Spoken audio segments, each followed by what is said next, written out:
Hello, my name is Kathy, and today I'll be discussing how to use homeopathic remedies on ailments, continuing with special concerns of infants, continuing with the letters C and D. But before I do this, I wanted to let you know that because I have a great many videos now on many different topics, that I've decided to make several different video playlists so that it's easy to find the videos of greatest interest. So please check out my playlist page.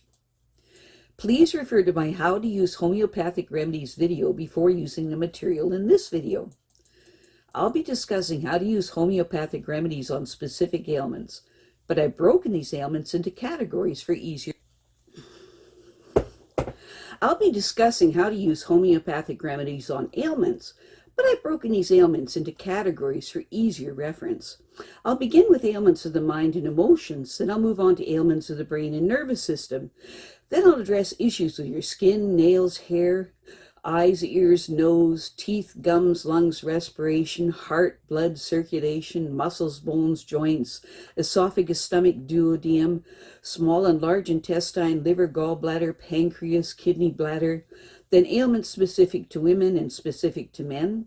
Then issues of the hormones and metabolism. After that, I'll address the issue of homeopathic remedies on infections, infestations, and the immune system. Then issues surrounding fertility, pregnancy, childbirth, postnatal problems, then problems in infants, ailments and diseases in childhood, special issues of adolescence, and finally, special issues of the elderly. Constitutional treatment involves treating the totality of the individual person. Everyone is a unique individual with a unique physiology that responds to substances differently. In homeopathy, it's recognized that people react strongly to certain remedies, and as a result of this, they can be loosely placed into different categories called constitutional types. Homeopaths talk of, for example, phosphoric types. These are people who react strongly to phosphorus, or Arsenicum album types, those who react strongly to Arsenicum album. The belief is that people of one type share similarities in terms of body shape, character, and personality, and the sorts of diseases from which they suffer.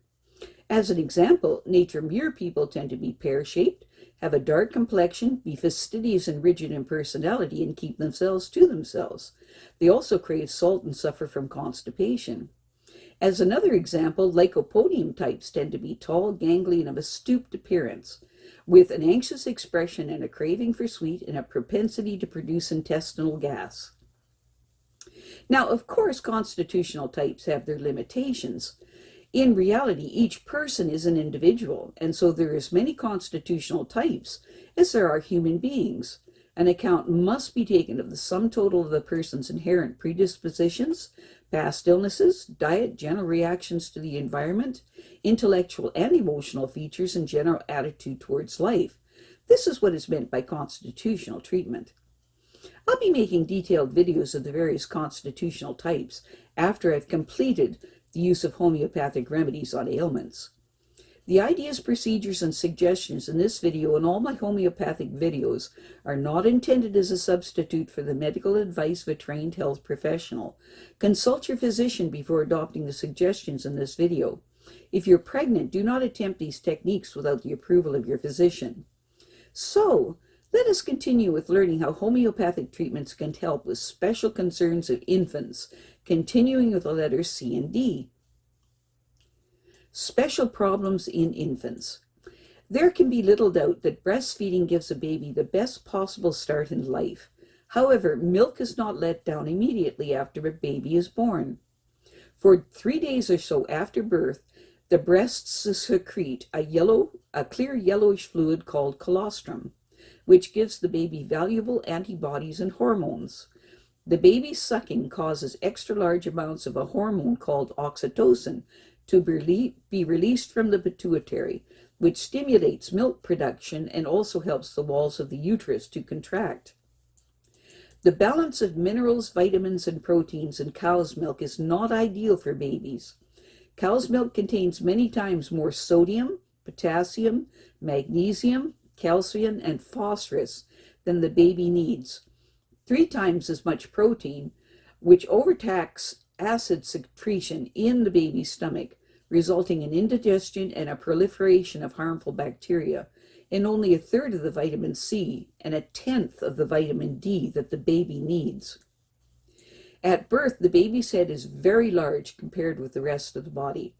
Head circumference is measured 3 to 4 days after birth and serves as a baseline for growth and for detecting any anomalies.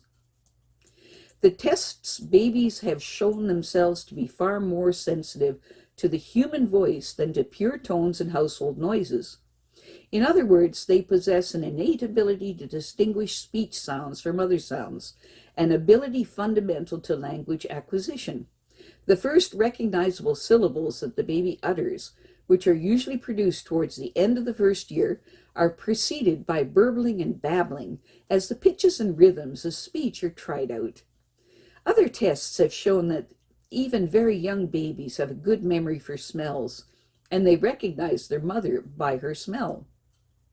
Physical development is most obvious in babies between 16 and 28 weeks, when the neck and trunk muscles develop, allowing the baby to sit up and look around and take experimental swipes at nearby objects. At 40 weeks, most babies are experienced crawlers, eager for horizons beyond the crib, and shortly afterward there are wobbly attempts to stand, though unsupported standing is not usually achieved until about a year old.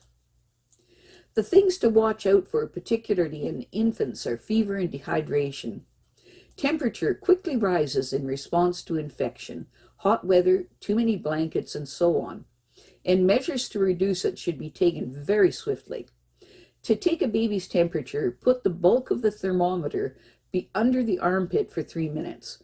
Persistent diarrhea or vomiting can easily and quickly cause dehydration, which usually the cause of diarrhea is premature introduction of solids or too much sugar in the baby's feedings. Daily full baths are not essential for a baby. The essential areas to clean thoroughly are eyes, face, hands, and bottom. Granules are the most convenient way of giving homeopathic remedies to babies. They quickly dissolve on the tongue and cannot be spat out as easily as pilules. Alternatively, crush a pilule between 2 clean spoons if you have no other form of the homeopathic remedy, and then dissolve it in a little warm water and drop it on the baby's tongue with a dropper. Colic. Colic is characterized by sharp stomach pains that cause the baby to pull its leg up, scream, and go red in the face.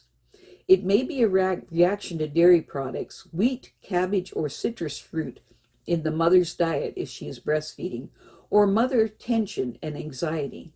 In a bottle-fed baby, it may be due to air swallowing because the hole in the nipple of the bottle is too small. The most common form of colic is 3-month colic, which typically comes on in the evening and lasts for a few minutes to several hours.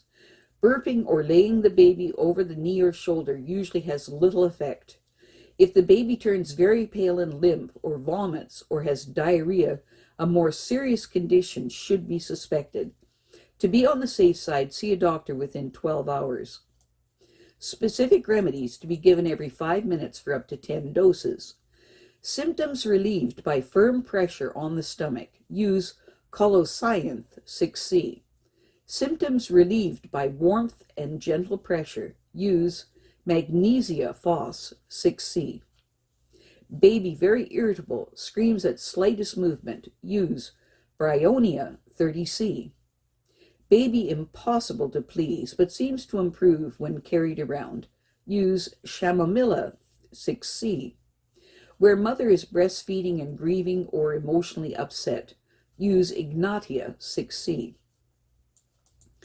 If the mother's exhaustion is affecting the baby, try to arrange for someone else to do the household chores for a day or two and encourage her to remain in bed. Resting will encourage milk production, and drinking more fluids will encourage a better milk supply in the evenings and at night.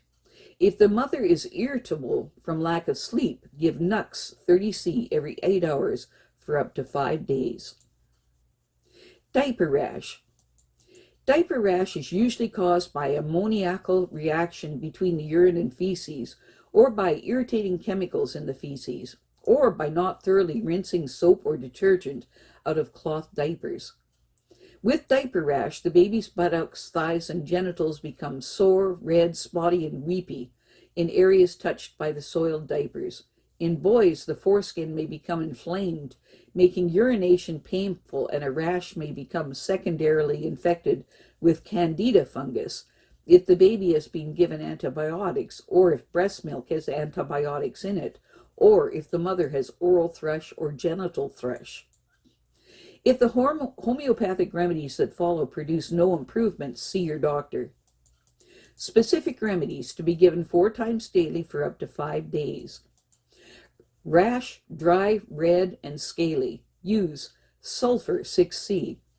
Skin itchy with little blisters. Use Rhus 6C. Diaper area very moist and sweaty. Baby produces more saliva than usual. Use Mercurius 6C. Rash areas raw and bleeding. Use Medorrhinum 6C. That's Medorrhinum 6C. Diaper rash in a fat baby who suffers from copious head sweats at night. Use Calcarea 6C. Self-help. The simplest and most effective treatment is to allow the baby to spend as much time out of diaper as possible, provided the room is warm and dry. The rash almost always clears up when exposed to air. After washing the rash area with warm water only, no soap, pat dry with sterile cotton and apply calendula ointment. If you are using washable diapers, be extra careful about rinsing out all soap or detergent. If the rash persists, try disposable diapers, and if one brand doesn't seem to help, try another. No matter the cause, it is important to change the diapers more frequently. Diarrhea. Diarrhea is potentially very serious in very young babies and as quickly leads to dehydration.